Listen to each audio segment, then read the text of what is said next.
하나님의 말씀 출애굽기 25장 1절 여호와께서 모세에게 말씀하여 이르시되 이스라엘 자손에게 명령하여 내게 예물을 가져오라 하고 기쁜 마음으로 내는 자가 내게 바치는 모든 것을 너희는 받을지니라. 너희가 그들에게서 받을 예물은 이러하니 금과 은과 놋과 청색 자색 홍색 실과 가는 배실과 염소털과 붉은 물들인 순양의 가죽과 해달의 가죽과 조각목과 등유와 관유에 드는 향료와 분향할 향을 만들 향품과 호마노미의 에봇과 흉패에 물릴 보석이니라. 내가 그들 중에 거할 성소를 그들이 나를 위하여 짓되 무릇 내가 내게 보이는 모양대로 장막을 짓고 기구들도 그 모양을 따라 지을지니라. 우리가 다섯 번째로 살펴봐야 될 내용은요, 성막 건축을 지시하는 내용이 25장 1절로 31장까지 나와 있고, 그리고 그 지시하신 대로 실행에 옮기는 것이 35장 1절로 40장까지 나와 있습니다. 그러니까 상당한 분량이죠. 앞에 내용이 출애굽의 과정을 이야기를 했고, 광야에서의 만나와 배출하기의 사건이 있었고, 시내산에서 계명을 받는 사건 이후에 이제는 성막을 건축하라고 지시하시는 내용이 25장부터 31장까지, 그리고 그 지시하신 대로 성막 건축을 실행하는 상황이 35장 1절부터 40장까지 나와 있다 이거죠. 여기에서도 중요하게 보아야 될 것이 아까 안식일에 대한 내용을 중요하게 보라고 말씀을 드렸잖아요. 그러니까 요 두 가지의 상황, 성막 건축을 지시하고 성막 건축을 실행하는 상황에서 바라본 안식은 어떤 연관성이 있는 건가를 좀 자세히 들여다보자라고 하는 거예요. 24장 15절로 18절에 보면은 시내산에 올라가서 모세가 6일 동안 머물고 7일째 되는 날 모세를 부르셔서, 그죠? 한번 볼까요? 15절로 18절 24장 15절 모세가 산에 오르매 구름이 산을 가리며 여호와의 영광이 시내산 위에 머무르고 구름이 엿새 동안 산을 가리더니, 야, 엿새 동안 그만 가만히 있어요. 가리고 일곱째 날에 여호와께서 구름 가운데서 모세를 부르시니라. 산 위의 여호와의 영광이 이스라엘 자손의 눈에 맹렬한 불같이 보였고 모세는 구름 속으로 들어가서 산 위에 올랐으며 모세가 40일 40야를 산에 있느니라. 그렇죠? 왜 하나님은 일곱째 되는 날 모세를 부르셨을까요? 라고 하는 의문을 하나 가질 수가 있잖아요. 6일 동안 가만히 계시다가 7일째 되는 날 부르셔요. 그러면서 성막 건축을 지시하시는 내용이 25장 1절부터 쭉 나와요. 여기에서 우리가 살펴봐야 될 내용은요, 성막 건축을 지시하시는 내용이 7번에 걸쳐서 나온다는 거예요. 몇 번에 걸쳐서요? 7번에. 25장 1절에 25절 여호와께서 모세에게 말씀하여 이르시되 이렇게 나오죠. 말씀하여 이르시되 30장 11절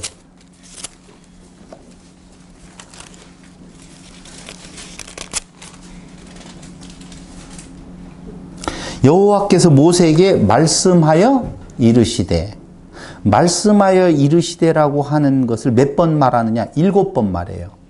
지금 한 번, 두 번째 찾았죠? 두 번째, 세 번째 30장 17절 여호와께서 모세에게 말씀하여 이르시되, 지금 성막 건축을 지시하시는데 여호와께서 말씀하여 이르시되 이렇게 지시하실 때 꼭 앞에다 붙이는 것이 여호와께서 말씀하여 이르시되라고 하는 문장이 붙는단 말이에요. 근데 그걸 몇 번 붙인다고요? 7번 붙여요. 어떻게 알았어요? 아, 제가 이야기했어요? 아, 잘 가르쳐 주면서 물어보면 이것도 대답 못하면 이제 정신 너무 나간 상태죠. 22절, 어이구, 잘하시네요. 22절, 여호와께서 모세에게 또 말씀하여 이르시되, 지금 몇 번째 나왔어요? 네 번째. 34절, 여호와께서 모세에게 이르시되, 31장 1절, 여호와께서 모세에게 말씀하여 이르시되, 12절 31장 여호와께서 모세에게 말씀하여 이르시되. 그런데 그 마지막 때 7번째 나의 안식일을 지키라로 끝나죠. 마무리를 나의 안식일을 지키라라고 하는 걸로 마무리를 하신다 그 말이에요. 그럼 조금 전에 시내산에 올라가 6일 동안 머물고 며칠째 7일째 되는 날 모세를 부르셔서 하시는 말씀이 뭐냐면요. 창조의 완성 후에 안식일로의 동참을 요구하시는 거예요. 그게 오늘 7번에 걸쳐서 성막 건축을 지시하는데 여호와께서 말씀하여 이르시되라고 하는 말로 지금 마무리를 하고 있다는 겁니다.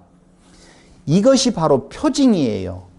이는 나와 너희 사이에 너희 대대의 표징이니 하나님은 우리를 거룩하게 하는 여호와인 줄 너희로 알게 하려 함이라. 이 말은 다른 말로 말하면 안식일은 너희에게 거룩한 날이 된다는 거예요. 자, 보세요. 창조의 완성은요,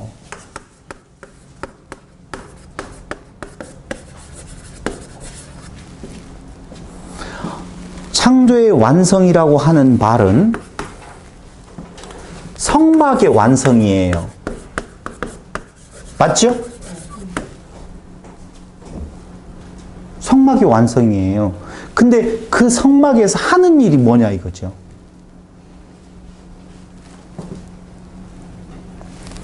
성막에서는 누가 활동해요? 제사장들이 활동하죠. 제사장들이 섬기는 거 하죠. 그걸 뭐라고 말한다고요? 예배라고 이야기를 하거든요. 그러니까 결국은 하나님께서 이스라엘을 가나안 땅으로 데려간다. 무엇 하려고? 예배하게 하려고. 어떤 곳에서? 노동, 노예의 자리에서 하나님의 자녀, 하나님의 지체로서 예배하게 한다. 그럼 예배가 어디에서 이루어지는 건가? 성막에서 이루어져요. 성막에 들어가면 그게 뭐예요? 예배예요. 성막은 누구를 가리켜요? 예수를 가리켜요. 그러니까 예수 안에 있는 것이 뭐예요? 예배고 그것이 곧 뭐라는 거예요? 안식이고 그것이 창조의 완성이라 그 말이에요. 내용은. 그러니까 지금 성막 건축을 지시한다. 성막 건축 지시한 대로 실행한다라고 하는 상황에서 바라볼 때의 내용은 결국은 그것도 역시 안식에 이르는 길이라 라고 하는 거죠. 35장 1절로부터 40장까지의 성막 건축의 실행도 역시 마찬가지로 지시하신 대로 그것이 이루어진다라고 하는 말은 안식에 이르는 길인데요. 어떻게 성막 건축이 실행되어지는 건가? 하나님께서 지시하신 대로. 여호와께서 모세에게 명하신 대로 하였더라. 봐봐요. 성막 건축을 지시하신 대로 실행했다라고 하는 내용이요. 그 문장으로 보면 여호와께서 모세에게 명하신 대로 하였더라. 그 말이 맞잖아요.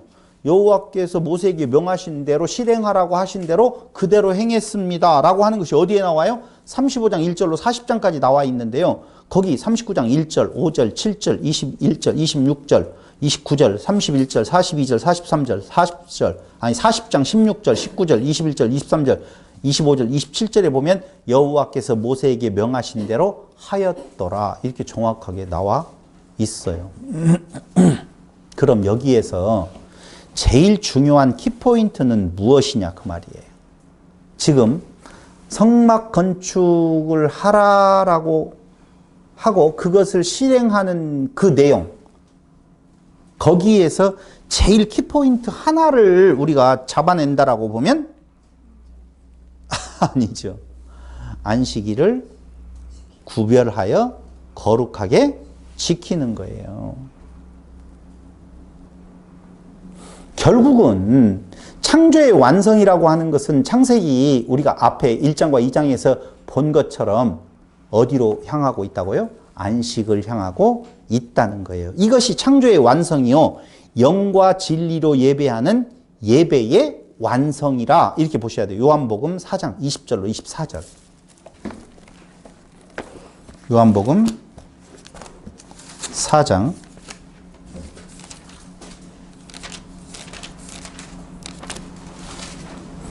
20절로 24절에 보면은요, 사실은 24절만 봐도 되는데, 20절로 24절. 우리 조상들은 뭐 이야기 나오잖아요. 여자여 내 말을 믿으라. 이 산에서도 말고 예루살렘에서도 말고 너희가 아버지께 예배할 때가 이르리라. 너희는 알지 못하는 것을 예배하고 우리는 아는 것을 예배하노니 이는 구원이 유대인에게서 남이라. 아버지께 참되게 예배하는 자들은 영과 진리로 예배할 때가 오나니 곧 이때라. 아버지께서는 자기에게 이렇게 예배하는 자들을 찾으시느니라. 하나님은 영이시니 예배하는 자가 무엇과 영과 진리로 예배할지니라. 영과 진리로 예배한다는 것이 뭐예요? 어떻게 예배하는 것이 영과 진리로 예배하는 거예요? 그렇죠. 다른 거 없어요. 영과 진리로 예배한다는 것이 뭐 다른 거 없어요. 그리스도 안에 있는 것이 영과 진리로 예배한 장소가 아니라는 거예요. 이곳으로도 말고 저곳으로도 말고 영과 진리로 예배할 때가 온다. 그러면 예배는 어디에서 드려진다고요? 성막에서 드려진다고 그랬죠? 성막은 누구예요? 예수예요.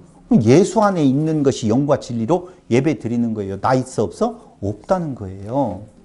근데 우리는 영과 진리로 예배한다라고 하니까 장소 문제 그럼 뭐요? 난 그게 처음에 진짜 어려웠거든요. 영과 진리로 예배하는 것은 뭐지? 답을 가지고 있었나요? 아니에요. 어디? 신령한 예배는 뭐 없어요. 몰라요. 아무 말 대잔치. 뭐 갖다 붙여놓으면 뭐 그게 영과 진리로 예배하는 것 같지만은요. 천만의 만만의 말씀이에요. 그러니까 그게 아니라는 거예요. 예배는 성막에서 드려지는 건데 성막은 예수예요. 그러므로 예수 안에 있는 것이 영과 진리로 예배하는 거고 내가 그리스도를 떠나서 내 힘으로 무엇인가를 한다라고 하는 건 다 뭐예요? 영과 진리로 예배하는 곳에서 벗어난 거예요. 그러므로 그건 진정한 예배가 아니라라고 하는 것이지요.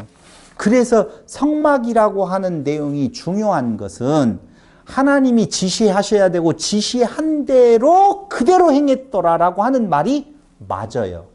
맞아요. 그게 누구예요? 예수예요. 딱 드러나는 것이. 그러니까 우리가 지금 이곳 노동하는 곳에서 노예 자리에서 떠나서 광야에 나가서 무엇해야 됩니다? 예배해야 됩니다. 그럼 가짜예요. 거짓말이 예배하고 돌아온다는 말이 아니에요. 그러니까 가까운 곳 사흘 며칠 길이라고 그랬어요. 거기에 사흘 길이던가요? 근데 그게 사흘 길이 어디예요? 가나안 땅이거든요. 가나안 땅에 가서 예배해야 됩니다 라고 이야기할 때 그들은 사실은 바로로 하여금 네가 다시 예배드리고 돌아온다는 말이야? 안 속지 이놈아 못 나가 하고 잡아놓는 계기가 되었잖아요. 머리 써서 내가 예배를 드리는 것이 아니라 성막 이렇게 만들어라 이렇게 실행을 하라라고 이야기할 때 말씀대로 실행했다라고 하는 것은 예배도 하나님께서 주관해서 드리게 하시는 것이지 하나님이 하나님을 위하여서 하나님이 드리는 것이지 인간이 영과 진리로 예배 드리는 거 아니라는 거예요. 그래서 영과 진리로 예배할 때가 온다는 말은 무엇하는 말이에요? 그리스도가 죽고 부활하심으로 그 안에 우리들이 거해서 안식을 누릴 수 있는 때가 온다는 거예요. 너희가 지금 어디 찾아가서 너희 힘으로 무엇인가를 하나님 앞에 공적을 쌓는 것이 아니다 라고 하는 것을 이야기를 해주고 있는 것이거든요. 그럼 이 성막이라고 하는 것이 이렇게 중요하기 때문에 왜 성막을 만들도록 하셨는가 이야기를 했지만 다시 한번 정리해서 말씀을 드리면은요. 왜 성막을 만들도록 하셨어요? 봐봐요. 출애굽기 25장 8절에서는요. 이렇게 이야기해요. 백성들과 함께 거하시고 출애굽기 보세요. 25장 8절.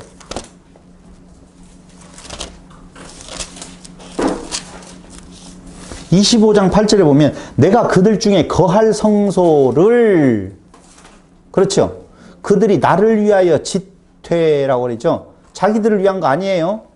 누구를 위하여? 하나님을 위하여서 하나님이 일하시는 거예요. 그러므로 백성들과 함께 거하신다는 거예요. 두 번째로는요. 25장 22절. 거기서 내가 너와 만나고 백성들을 만나는 장소가 되겠네요.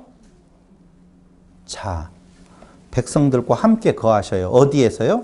성소. 만나시기 위하여서 그곳에서 만남을 갖는 성소. 중요하죠. 두 번째로는요, 22절에 보면 증거계 위에 있는 두 그룹 사이에서 내가 이스라엘 자손을 위하여 내게 명령할 모든 일을 내게 이르리라. 증거계 위에 있는 두 그룹 사이에서 이스라엘 자손을 위한 말씀을 주시기 위해서라고 하는 거예요. 왜 성막을 만들도록 하셨는 건가? 백성들과 함께 거하시고, 이걸 뭐라고 그래요? 임마누엘이라고 하죠?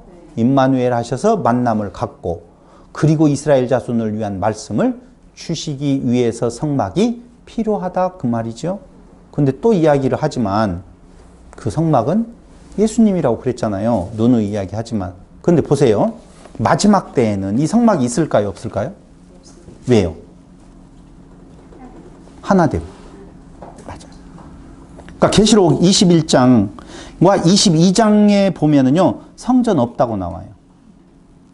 하나님과 어린 양이 성전이라고 말하면서 21장 22절에 새 예루살렘이 도래한다라고 이야기할 때에 그것은 그리스도 안에서 하나 된 성도들이 그게 자체로 성전인 거예요. 그러므로 다른 성전이 있을 이유가 없는 것이죠. 그러니까 그리스도 안에서 만남 하나로 이루어지기 때문에 다른 성전이 필요 없지만 그게 이루어지기 전까지에는 하나님이 거하시고 그 백성들과 만나는 장소로 하나님의 뜻 전달하는 누구? 그리스도에 대한 필요성, 분리되어 있다라고 하는 내용 쪽에서 거기가 만남의 장소가 돼요. 근데 완성의 때에는 그 성전 자체가 다 없어져 버려야 될 내용이죠. 성전이 없어진다라고 하는 말은요, 외형적으로 지어진 성전도 없어져요. 그래야만이 누가 드러나요? 그리스도가 드러나죠. 그리스도가 없어져야만이 하나됨에 대한 참 성전이 드러나는 거예요. 그러니까 우리가 예수 하면은 벌써 수염 달리고 하얀 이렇게 머리 들어 이분 생각나시면 아직 도에 이르지 못한 거예요. 완전한 깨달음에 이르지 못한 거라니까요. 그러니까 그리스도가 그리스도로 사람으로 그려지면 그게 노자의 도덕 사상에서 도통도 비상도라고 하던가 도가 도라고 말하면 도가 아니다라고 하는 내용에 있어서 요새 다음에 나오면 그 내용이 좀 뜨기는 뜨더라고요. 도를 도라고 말하면 그는 도가 아니다라고 이야기하는 건데 예수를 예수라고 말하면 예수가 아니에요. 참나 미치겠네.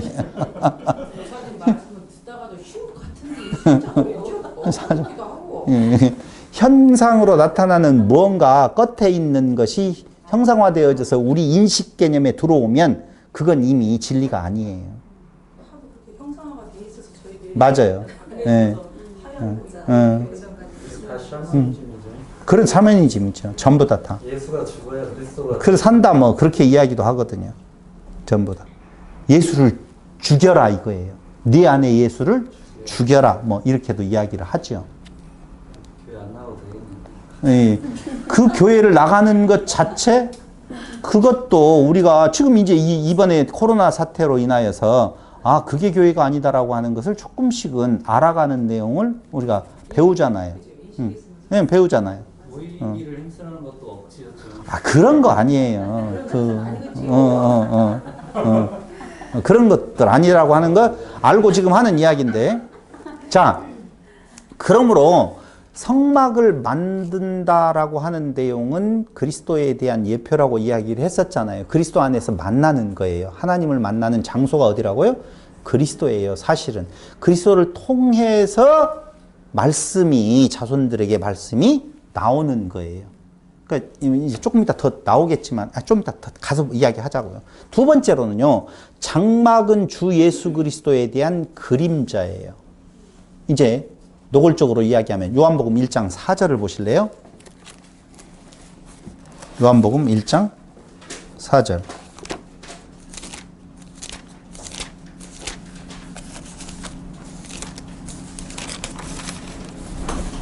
그 안에 생명이 있었으니 이 생명은 사람들의 빛이라. 예수 그리스도에 대한 내용, 그 안에 뭐가 있었다고요? 생명이 있었으니 이 생명은 사람들의 빛이라고 그랬어요. 요한복음 1장 18절 보세요.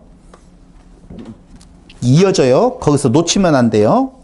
생명이 있는데 생명은 사람들의 빛이에요. 18절. 본래 하나님을 본 사람이 없으되 아버지 품속에 있는 독생하신 하나님이 나타내셨느니라. 지금 예수하고 연결이 되어집니다. 그러죠? 예수 그리스도를 통해 하나님을 계시해 주셨죠. 지금 두 구절을 통해서 우리가 살펴본다면 그렇잖아요. 그 안에 생명이 있었으니 생명은 사람들의 빛이고 18절 본래 하나님을 본 사람이 없으되 아버지 품속에 있는 독생하신 하나님이 나타내셨느니라 라고 이야기해서 예수 그리스도 통해 하나님을 계시해 주셨는데 디모데전서 2장 5절 디모데전서 2장 5절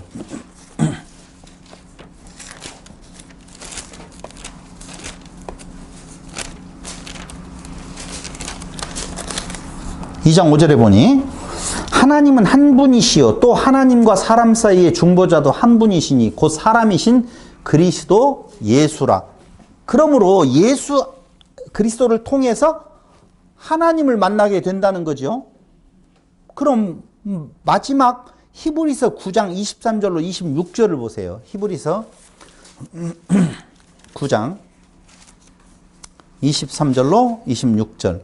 그러므로 하늘에 있는 것들의 모형은 이런 것들로서 정결하게 할 필요가 있었으나 하늘에 있는 그것들은 이런 것들보다 더 좋은 제물로 할지니라. 지금 성전에서 제사 드릴 때의 내용을 지금 이야기하는 건데 그리스도께서는 참것의 그림자인 손으로 만든 성소에 들어가지 아니하시고 바로 그 하늘에 들어가사 이제 우리를 위하여 하나님 앞에 나타나시고 대제사장이 해마다 다른 것을 피로써 성소에 들어가는 것 같이 자주 자기를 드리려고 아니하실지니 그리하면 그가 세상을 창조한 때부터 자주 고난을 받았어야 할 것이로되 이제 자기를 단번에 제물로 드려 죄를 없이 하시려고 세상 끝에 나타나셨느니라.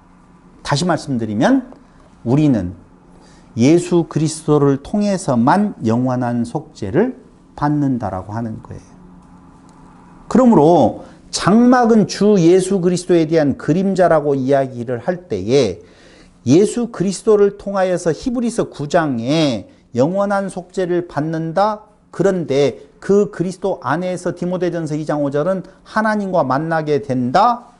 요한복음 1장 4절과 18절에 예수 그리스도를 통해 하나님을 계시해 주셨다. 그러니까 예수 안에 하나님 계시고 예수 안에서 하나님과 만나게 되시고 예수를 통해서 영원한 속죄를 받는다.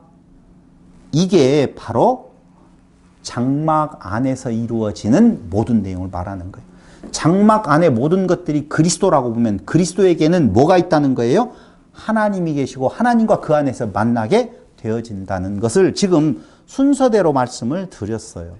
자, 보세요. 여기 이제 우리가 그동안에 성막에 대한 내용들을 많이 듣고 많이 설교를 들었지만 오늘 한번 보자고요. 성막은요, 어떻게 구성되어져 있느냐? 동쪽으로부터 시작되어지죠? 뭐가 있어요? 죄송해요. 제가 성막을 쫙 그렸으면 좋겠는데 요거 그려놓게 되어지면 또 아픔이 되어지죠. 이건 정사각형이고 이건 약간 직사각형이 되겠죠. 예, 딱 되어져 있어요. 여기가 성소, 여기가 지성소가 되어져 있지요. 그렇죠? 여기가 뭐가 되어져서요? 문이 있어요. 이게 동쪽이에요. 이게 뭔 쪽이고요? 서쪽이고요. 그런데 이 문이 어느 정도 큰 줄 아세요, 혹시? 몇 미터 정도 될 것 같아요? 10미터예요, 10미터. 10미터 문이면 크지요? 이런 문이 아니고 10미터라니까. 여기서 이렇게 10미터 안 돼요? 엄청나게 커요. 문을 크게 만들었어요. 왜? 아무나 오게. 모두 다 오게. 뭐 그런 의미를 분명히 가지고 있어요. 근데 제가 이걸 자세히 그려놓게 되어지면 여기 들어가면 문을 열고 들어가면 뭐가 있어요? 문이 있고 번제단이 있죠. 번제단 다음에는 뭐가 있을까요? 물두멍이 있죠. 굉장히 잘 알아요. 어떻게 알았어요? 아, 그래요? 물두멍이 있고 난 뒤에 들어가 보면은 뭐가 있느냐? 물두멍을 거쳐서 이제 성소 안으로 들어가 보면은 거기에 뭐가 나와요? 이제 거기에서 뭐 빨리빨리 말해요. 네, 물두멍이 나오고 등대, 떡상, 향단이라고 하는 분향단이 나오고 그 안으로 들어가 보면 여기가 법궤, 언약궤가 들어가 있다라고 하는 거예요. 그럼 순서대로 써볼게요. 일단 문이에요. 문을 통과해서 들어가 보면 뭐가 나온다고요? 번제단이 나와요. 번제단을 지나서 가보면은 물두멍이 나오지요. 물두멍을 지나서 가보면은 등대가 나오지요. 등대가 지난 것은 아니지만 같은 선상에서 뭐가 나와요? 떡상이 있죠. 떡상을 지나게 되어지면은 향단, 분향단이라고 하는 향단이 있죠. 향단을 지나서 나오면은 법궤라고 하는 번제단, 언약궤가 나오지요. 이렇게 나옵니다. 나와요. 자, 붙여볼까요? 문 하면 뭔 단어가 떠올라요? 구원의 문. 맞죠? 이렇게 써도 틀려요? 틀리면 말해요. 다른 말로 바꿔주세요. 다른 말로 바꿀 것이 없네요. 구원의 문. 그 다음에 번제단이면은요. 자, 구원의 문은 무엇을 말하냐? 조금 있다가 이제 하나씩 살펴볼 거예요. 구원에 대한 구원의 문은 무엇을 말하는 건가? 그 다음에 구원의 문은 누구예요? 예수 그리스도. 맞죠? 번제단 하면은 죄를 대속하신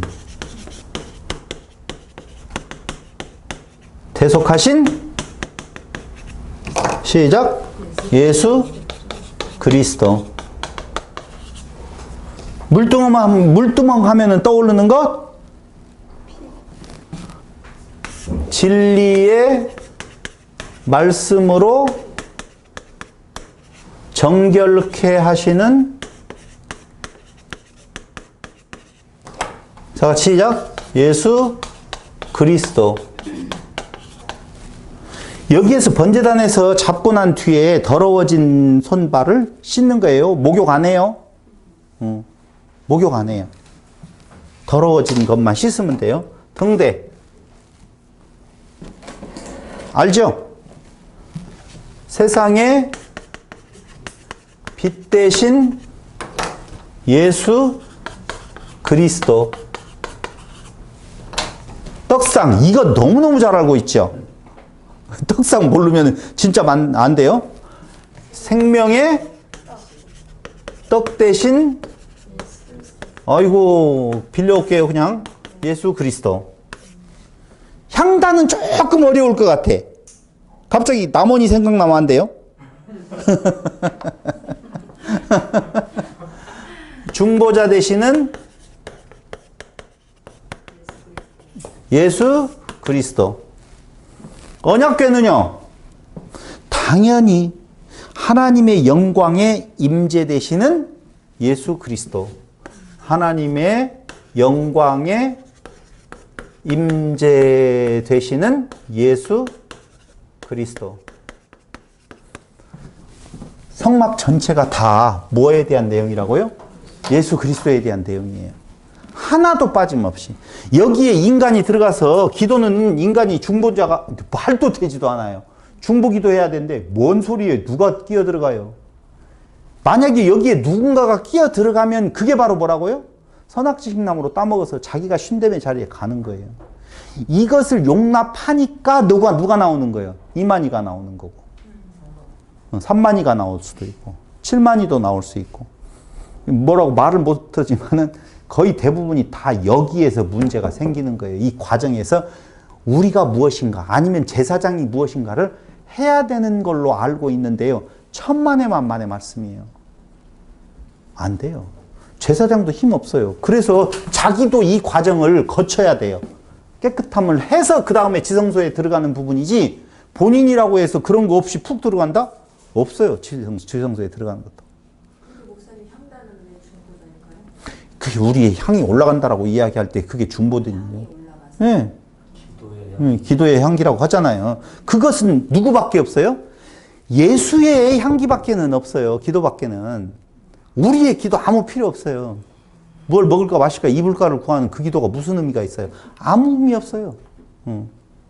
그러니까 모든 성막에 대한 내용은 다 그리스도에 대한 내용이에요. 그런데 여기 아셔야 될 것은 인간이 지성소에 접근해 가는 단계예요. 문으로부터 번제단으로.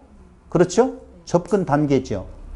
그러면 하나님의 계시의 순서를 보면은요, 거꾸리예요. 지성소로부터 내려가게 되어 있어요. 이걸 하나님이 인간에게 계시하시는 그 순서가 이렇게 되어진다면 이걸 뭐라고 말한다? 은혜라고 말해요. 하나님의 은혜의 발자취예요.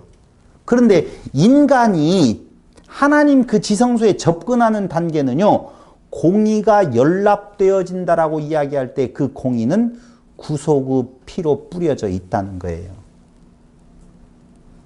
피가 없으면 접근할 수가 없다니까요.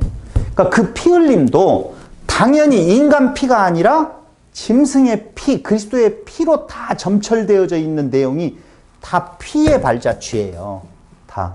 그러니까 이 전체가 다 피로 뿌려서 다 깨끗한 상태가 되어 있기 때문에 인간의 접근이 가능해요. 그럼 인간이 피를 그 안에 치료하고 간다라고 하는 말은 인간이 없이 그리스도로 옷 입었다, 그걸 세마포라고 이야기하는 거예요.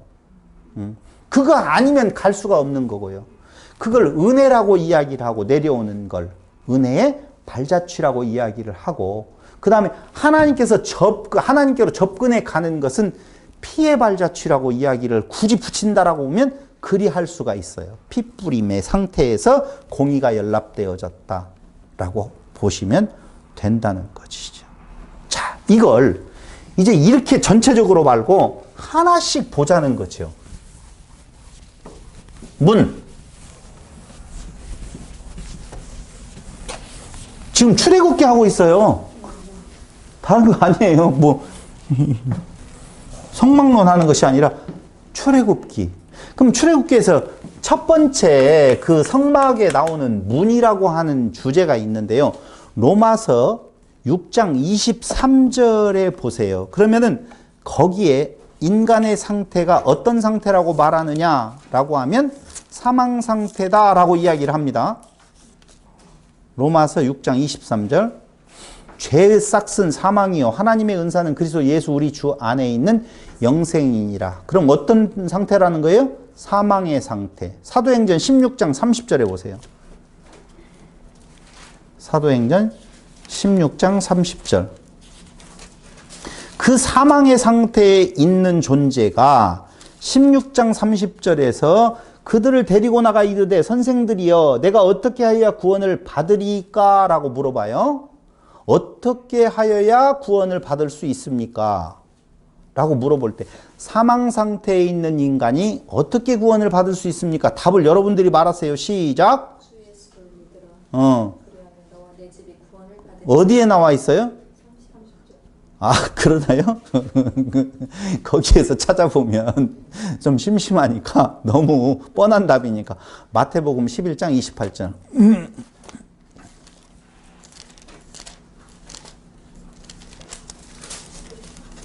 11장 28절. 수고하고 무거운 짐진 자들아 다 내게로 오라. 내가 너희를 쉬게 하리라. 다 같이 어린아이의 찬송으로 답을 내리겠어요. 시작. 예수께로 가면 돼요. 수고하고 무거운 짐진 자 다 내게로 오라라고 하는 예수께로 가면 이라고 하는 거죠. 근데 요한복음 10장 9절을 보세요. 왔다 갔다 해서 죄송해요. 10장 9절. 내가 문이니 누구든지 나로 말미암아 들어가면 구원을 받고 또 들어가며 나오며 꼴을 얻으리라. 이렇게 나오잖아요. 여기 문 나왔죠. 그러니까 사망 상태에 있는 자가 어떻게 하면 구원을 얻을 수 있습니까? 예수께로 가면 되는데 예수께로 갔더니 예수님이 무엇이더라? 구원의 문이시더라. 지금 그렇게 과정을 설명을 해드렸다는 거예요. 출애굽기 27장 16절에 그 문이에요. 근데 그 문은 20규빗으로 되어 있어요. 넓어요. 턱이 없어요. 그러니까 제약 조건 아무것도 없어요. 누구나 오라는 것이지요. 10m예요. 여기는 문이 어디에서 나 있냐? 동편으로 유일하게 나 있어요. 문은 딱 하나밖에 없거든요. 그게 창세기 3장 24절에 보면 어떻게 해요? 두루 도는 화영검으로 지키고 있는 그 문이에요. 이해됐어요? 근데 그 문을 열 자는 아무도 없어요. 누구만이? 예수님만이. 근데 그 문으로 동편으로 갔다고 그랬잖아요. 타락한 자들이 다. 근데 서쪽 지성소가 있는 쪽으로 올 때에는 동쪽으로 왔으니 동쪽에서 문을 열고 들어가야지 맞다 그 말입니다. 그래서 문은 당연히 누구에 대한 예표적인 내용인 건가? 예수 그리스도에 대한 예표예요. 근데 그 문을 만들 때 청색, 자색, 홍색 실로 하라고 되어 있거든요. 그 문이 그렇게 문의가 되어 있어요. 청색은요, 하늘에서 오신 주님, 자색은요, 만왕의 왕이신 주님, 홍색은요, 십자가에 죽임당하신 주님이라고 하는 쪽에서 출애굽기 27장 16절에 청색, 자색, 홍색 실이라고 하는 내용들이 있어요. 그래서 요한복음 10장 9절에서 바로 조금 전에 말씀드린 것처럼 예수님이 뭐라고요? 문이다. 이렇게 이야기를 하고 있다 그 말이에요. 그러므로 성막에 있어서 제일 첫 번째 나오는 문은 한마디로 시작! 예수 그리스도예요. 번제단 나오잖아요. 두 번째. 그 번제단은 마가복음 10장 45절에서 10장 45절에서 인자가 온 것은 섬김을 받으려 함이 아니라 도리어 섬기려 하고 자기 목숨을 많은 사람의 대속물. 그렇죠? 예수는 누구라고요? 대속물. 대속물은 번제단에 죽임당하는 것을 말하잖아요. 그러므로 여기 번제단도 결국은 누구? 예수 그리스도. 레위기서 1장 4절에 보면 그 끌고 온 짐승의 머리 위에 안수를 하게 되어지는데 죄의 전가. 번제단에서 드려지는 제물도 역시 예수 그리스도. 이사야 53장 5절로 6절에 보면은요, 너무너무나 유명한 구절이 나와 있습니다.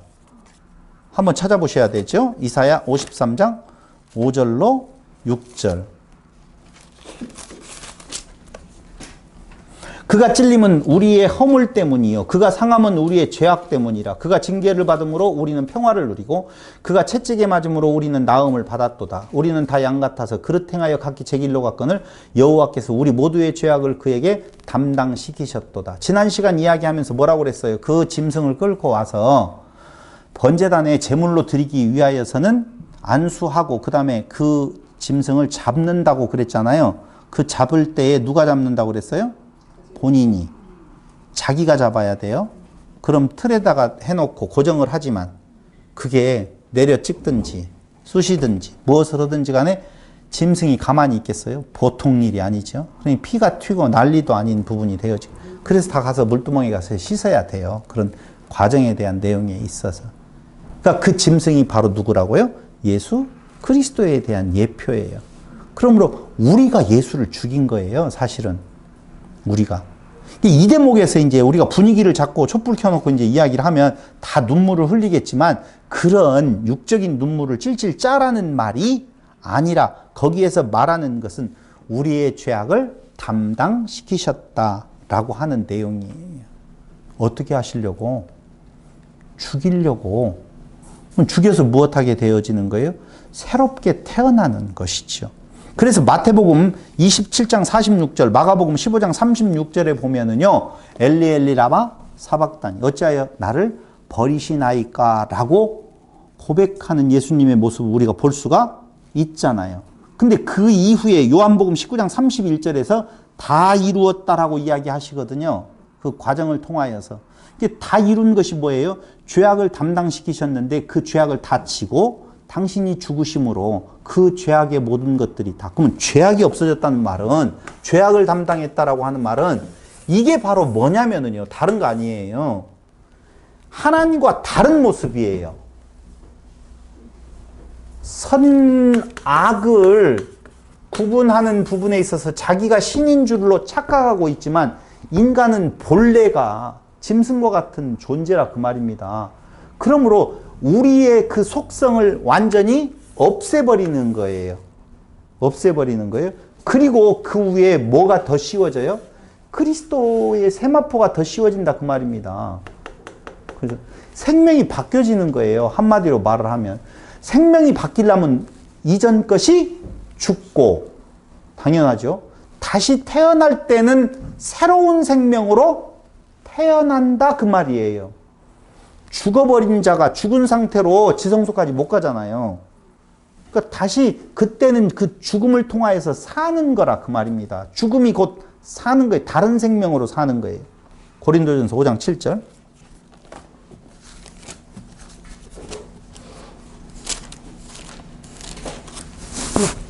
고린도전서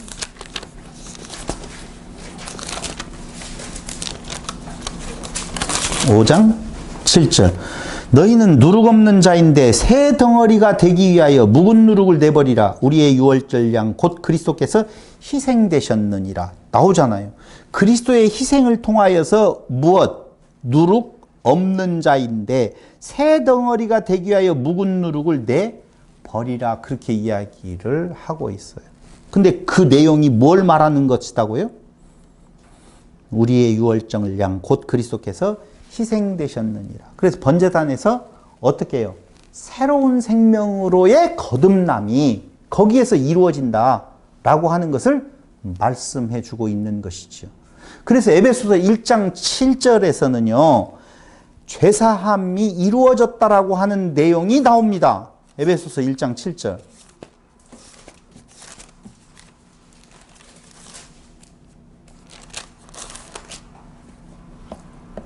우리는 그리스도 안에서 그의 은혜의 풍성함을 따라 그의 피로, 번제단이죠. 피로 말미암아 속량 곧 죄사함을 받았느니라. 죄사함이 이루어졌다라고 하는데 그리해야만이, 다시 말씀드리면 죄사함이 이루어졌다는 말은 자꾸 혼돈 넣지 마세요. 생명이 바뀌어졌다는 말이에요. 그리스도의 생명으로, 옛것은 죽고 새로운 생명으로 부활했다라고 하는 내용인데요. 아셔야 될 것은요, 이 대목에서 그래야만이 성소에 들어갈 담력을 얻는다니까요. 그래야만이 여기 번제단을 거쳐서 씻고 난 뒤에 아까 이야기했던 그 안에 있는 여기 어디요? 성소에 들어갈 담력을 얻게 되어지는 거예요. 그렇지 않으면 성소에 못 들어가요. 성전 뜰에 있는 것이지요. 그 보세요. 거기가 내용이 뭐냐? 히브리서 10장 19절이에요. 10장 19절. 그러므로 형제들아 우리가 예수의 피를 힘입어 나오잖아요. 성소에 들어갈 담력을 얻었다라고 이야기를 하고 있는 것입니다. 그럼 번제단을 지났으면 이제 어디로 간다고요? 물두멍. 물두멍.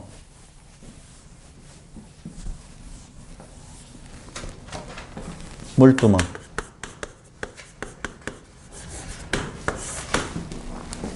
출애굽기 30장 18절로 21절에 물두멍을 만드는 내용의 지시가 나오는데요. 에베소서 5장 26절을 보셔요. 에베소서 5장 26절. 이는 곧 물로 씻어 말씀으로 깨끗하게 하사 거룩하게 하시고, 물로 씻는 것 그 말 자체가 뭐라고요? 말씀으로 씻어서 하나님의 자녀들을 깨끗게 하시는 주 예수 그리스도를 말해주고 있는 거예요. 디도서 3장 5절도 역시 마찬가지로 나오는데요. 디도서 3장 5절. 우리를 구원하시되 우리가 행한 바 의로운 행위로 말미암지 아니하고, 의로운 행위로 말미암지 않다는 말은 의로울 수 없다는 거예요. 의로운 행위가 필요 없다는 말이 아니라 인간이 의로운 행위가 있을 수 없다는 거예요. 그냥 짐승적 행위예요. 근데 의로운 행위로 말미암지 아니하고 오직 그의 긍휼하심을 따라 중생의 씻음과 성령을 새롭게 하심으로 하셨나니라고 되어 있잖아요. 그러면서 2장 9절, 디도서 2장 9절에 보면은요, 역시 마찬가지로 디도서 2장 9절.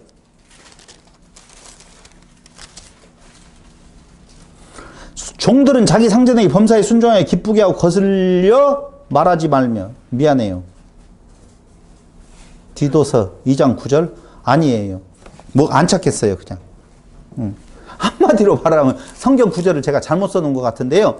말씀으로 씻어서 하나님의 자녀들을 깨끗게 하시는 주 예수 그리스도에 대한 내용이 물두멍에 대한 내용이라는 것을 말씀드리는 거예요.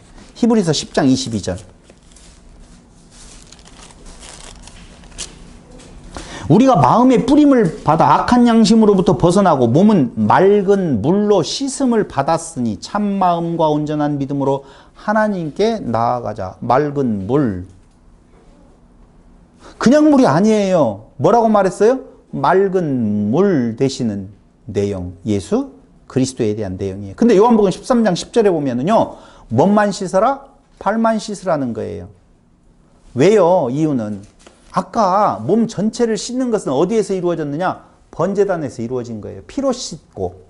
그 다음에 거기에서 피 튀기는 부분에 대한 내용에 있어서 손과 발을 씻는 정도. 그게 어디에서 하는 일이냐? 물두멍에서 하는 일이에요. 근데 시편 119편 10절에 보면은요. 이렇게 나와 있네요. 시편 119편 10절.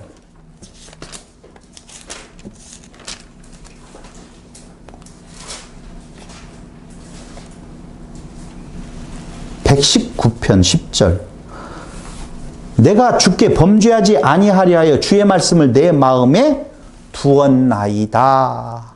이게 바로 뭐예요? 지금 물두멍이 행실을 깨끗하게 하는 말씀이라 그 말입니다. 요한일서 1장 9절에 보면 자백이라고 하는 내용이 나오게 되어지는데요. 이것 모두 다 어디 안에서 이루어진 것들인 건가? 예수 그리스도 안에서 이루어지는 거예요. 한번 볼까요? 요한일서 1장 9절.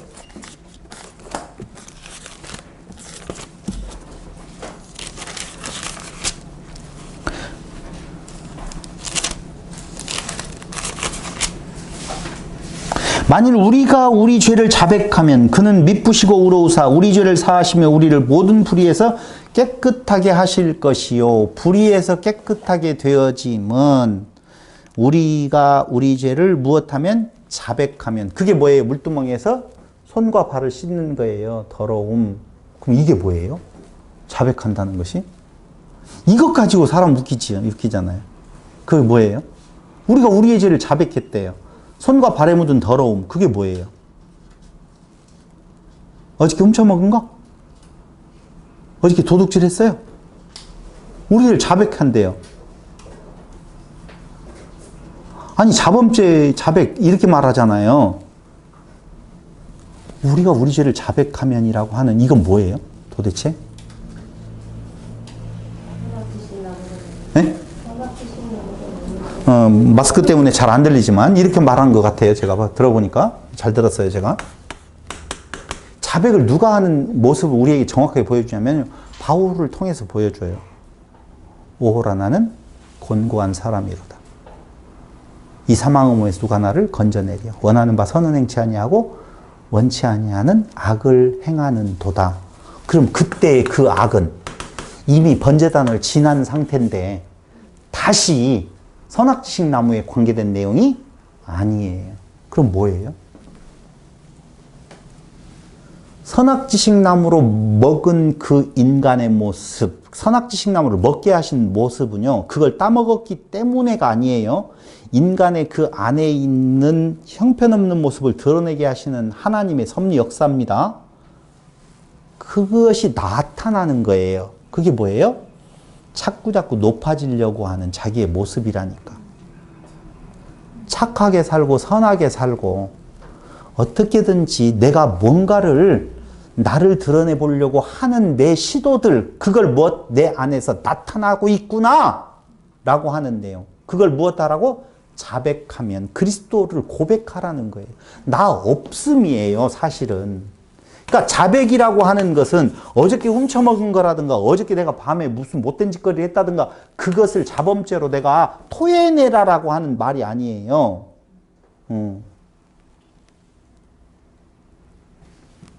고해성사도 아니고요. 전혀 아니에요. 그런 말 아니고 내 안에서 끊임없이 내가 하나님 되고자 하는 인간적 욕망이 내게서 나오고 있구나 라고 하는 걸 어디에서 시사하는 거예요? 그리스도의 말씀. 그 말씀은 우리가 뭐라고 지금 이제까지 배웠죠? 성령. 성령 충만, 말씀 충만이라고 우리가 항상 이야기하잖아요. 성령은 푸뉴마 하기오스, 깨끗한 말이라고 그랬잖아요. 깨끗한 말은 그리스도만 드러내는 말인데 그리스도 외에 다른 것, 율법을 우리에게 주었는데 그 율법을 가지고 그리스도가 드러나야 되는데 그리스도가 아닌 인간의 행위, 윤리와 도덕을 드러낸다라고 하는 것, 이게 무슨 말이에요? 더러운 말, 이게 악령의 역사예요. 성령의 역사는요, 깨끗한 말, 그리스도 밖에 드러내지 않는 것, 이걸 성령 푸뉴마 하기오스, 이건 악령은 푸뉴마 아가달톤, 아가달톤, 더러운 말, 악령이에요. 그러니까 악령이 뿔 달려가지고 저녁에 나나 이렇게 오는 것이 악령이 아니에요. 그런 악령 없어요. 천사가 펄럭거리면서 나야 잘 있었냐 이게 성령이 아니에요. 그럼 뭐예요? 하나도 본 적이 없잖아요. 그런 성령, 그런 악령은. 그럼 뭐예요? 깨끗한 말, 그리스도밖에는 없다. 그런데 내 손과 발에 자꾸 나를 드러낸 열심, 행함이잖아요. 내가 내 열심으로 뭔가를 행할 수 있다라고 생각하는 거, 해야 된다고 생각하는 거, 그걸 씻어라 그 말이에요. 이해돼요? 몸 씻는 거 그거 아니에요. 번제단이에요. 그건 물두멍이에요. 지금은 질문하면 안 되나요? 해도 돼요. 지금 번제단을 거쳐서 물두멍으로 왔기 때문에 네. 선악지식나무로 먹는 게 아니라고 하셨어요. 예. 물두멍에서는 예. 그래서 손과 발만 씻는다고 예. 하셨는데 선악지식나무로 먹은 결과 먹었기 때문에 선악지식나무로 먹는다는 게 율법을 표면적으로 지키는 것, 그것이 결국은 자기 의로 드러나는 것이잖아요. 예. 근데 번제단에서 씻었고 나서 물두멍으로 갔는데도 자기 의가 있는 거잖아요. 그러면 그 번제단에서 튀긴 피를 씻는 거예요. 그럼 그 상태에서도 선악지식나무로 먹는 건 아니에요? 선악지식 나무로 먹은 결과물들이에요. 그게 나타나는 우리의 육체에서 나를 드러내고자 하는, 선하게 살고자 하는 모습이다. 그걸 씻는다는 거예요, 물두멍이. 하나님의 말씀이거든요, 물두멍. 그러니까 완벽하게 지성소로 들어가기 전까지는 단계가 있어요. 전까지는 생명나무로 먹는 게 아니잖아요. 생명지식나무 이상. 여기가 생명나무예요. 당연히 그렇죠. 그렇죠. 완성. 그러면 창조에. 지금 제가 여쭈는 거는 번제단을 거쳐갔기 때문에 물두멍에서는 선악지식나무의 단계가 먹는 게 아니냐는 거예요. 선악지식나무, 아니에요. 그러니까 선악지식나무로 먹은 존재의 내용이 어디에서, 번제단에서 일단 죽어서 구원. 그게 애굽에서의 구원. 그 다음에 그 이후에 물두멍부터는 구속이라고 하는 쪽에서 마지막 지성소에서는 완성. 과정이라고 생각해요. 네, 과정이에요. 네, 맞아요. 이게 다 과정이에요. 그 안에. 구속을 이루는. 그러니까 구원을 이루었지만. 그렇죠. 구속의 단계에서는 계속적인 자기가 있다는 거예요. 있어요. 살아있어요. 그러니까 계속 이때 살아있음에 대한 내용이 제사장도 매번 제사를 드려야 된다고 말하는 거예요.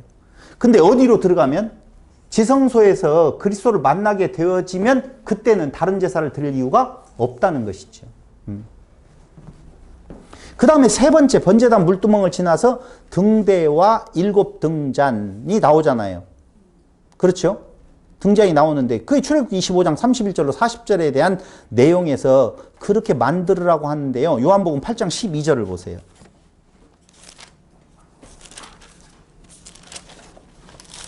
(8장 12절)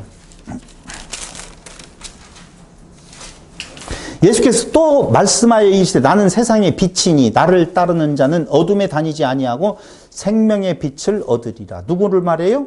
예수 그리스도. 정확해요.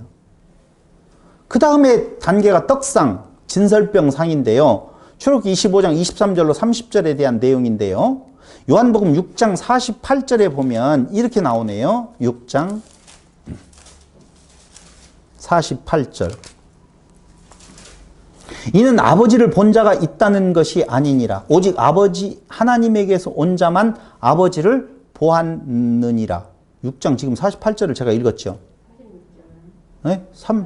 46절 읽었죠. 어쩐지 이상하다. 내가 곧 생명의 떡이니라. 이게 아니면 아닌 걸로 느껴져요. 48절 내가 곧 생명의 떡이니라. 나오죠?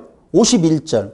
나는 하늘에서 내려온 살아있는 떡이니 사람이 이 떡을 먹으면 영생하리라. 내가 줄 떡은 곧 세상의 생명을 위한 내 살임이라 하시니라. 이것도 예수 그리스도. 예레미야 15장 16절을 보실래요?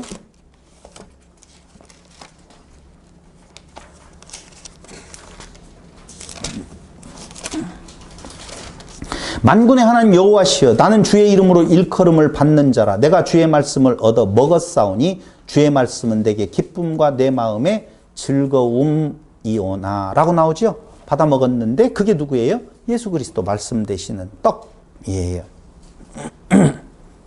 그리고 다섯 번째 향단이 나오게 되어지는데 출애굽기 30장 1절로 6절에 대한 내용이에요. 시편 141편 2절에 보면은요. 시편 141편 2절 한번 보실래요?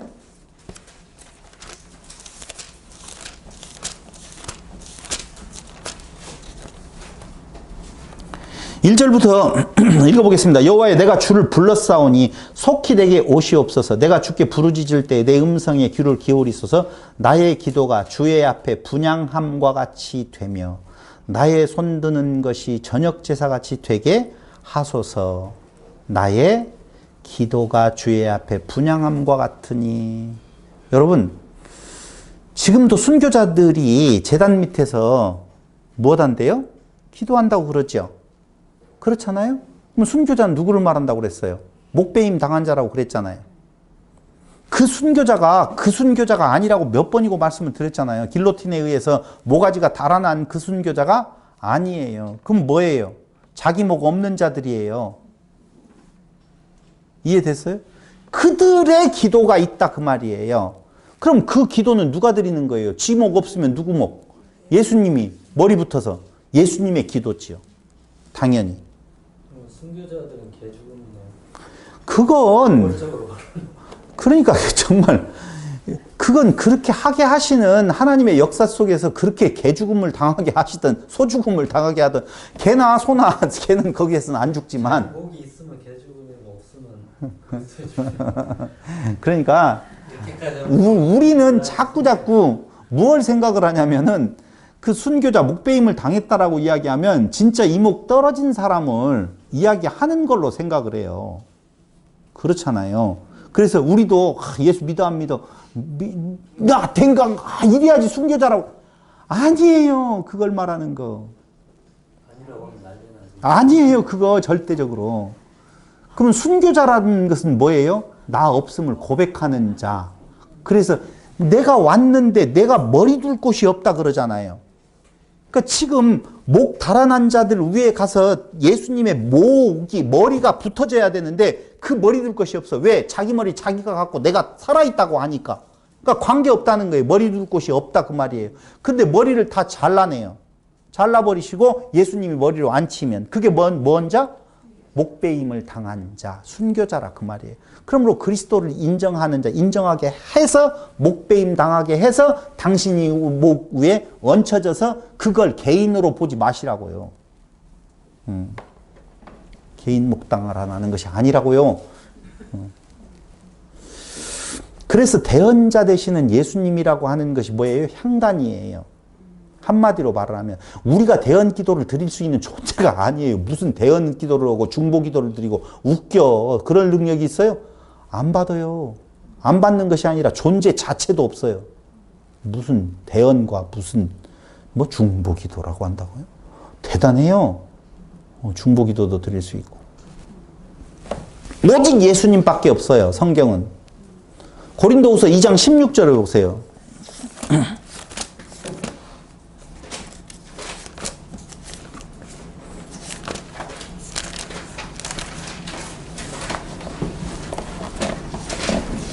고린도후서 2장 16절에 보면은요. 하나님께 향기로운 냄새가 되시는 그리스도의 모습을 그려주고 있는데요. 이 사람에게는 사망으로부터 사망에 이르는 냄새요. 저 사람에게는 생명으로부터 생명에 이르는 냄새라. 누가 이 일을 감당하리요. 그러므로 생명에 이르는 냄새, 이것이 바로 뭐가 태워지는 것? 그리스도가 태워지는 것을 의미하는 거예요. 근데 내가 아무리 내 스스로를 희생시켜서 그걸 뭔 공양이라고 그래요? 인신공양도 있고, 뭐, 손가락에다 불 붙이는 거, 뭐 있어요. 말도 되지. 그 썩은 내예요. 사람 타는 냄새가 뭐 좋을 줄 알아요? 그거 아무것도 아니에요. 그거 내가 내 희생으로 드리는 향이라고 하는 것은 사망으로부터 사망에 이르는 냄새, 사람에게서 난 냄새고, 진짜 참다운 냄새는 저 사람에게는 생명으로부터 생명에 이르는 냄새, 이것이 바로 무엇이다? 그리스도 안에서 하나님께 향기로운 냄새가 되는, 하나님께 향기로운 냄새가 되는 분은 누구밖에 없어요? 그리스도밖에 없는데, 우리가 그리스도 안에 있었을 때 그 냄새로 올라가는 것이지, 내가 따로 떨어져 가지고 내가 착한 일을 해 가지고 올라간다, 없어요. 그런 거. 그러니까 향단도 마찬가지예요. 그럼 향을 피울 때, 촛대를 피울 때 거기에서 올라가는 그 향은 누가 태워진다고요? 그리스도가 태워진다라고 보시면 돼요. 로마서 8장 34절.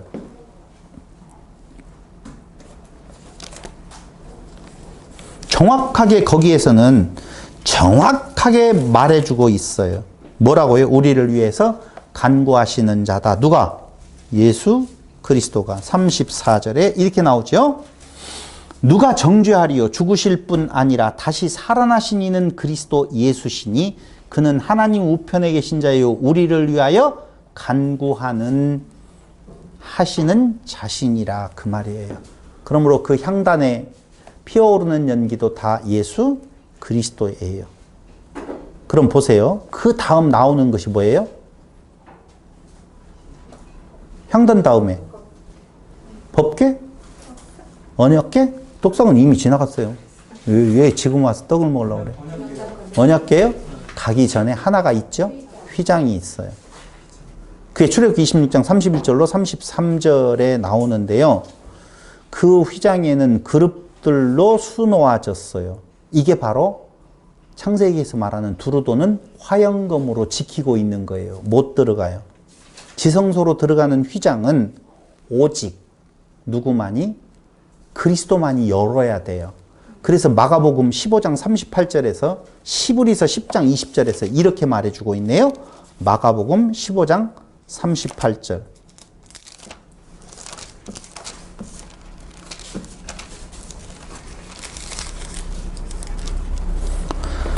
38절. 이에 성소 휘장이 위로부터 아래까지 찢어져 둘이 되니라. 뭘 말하는 거예요? 예수님의 죽으심. 그렇죠? 휘장이 누구를 말하는지 알죠? 히브리서 10장 20절.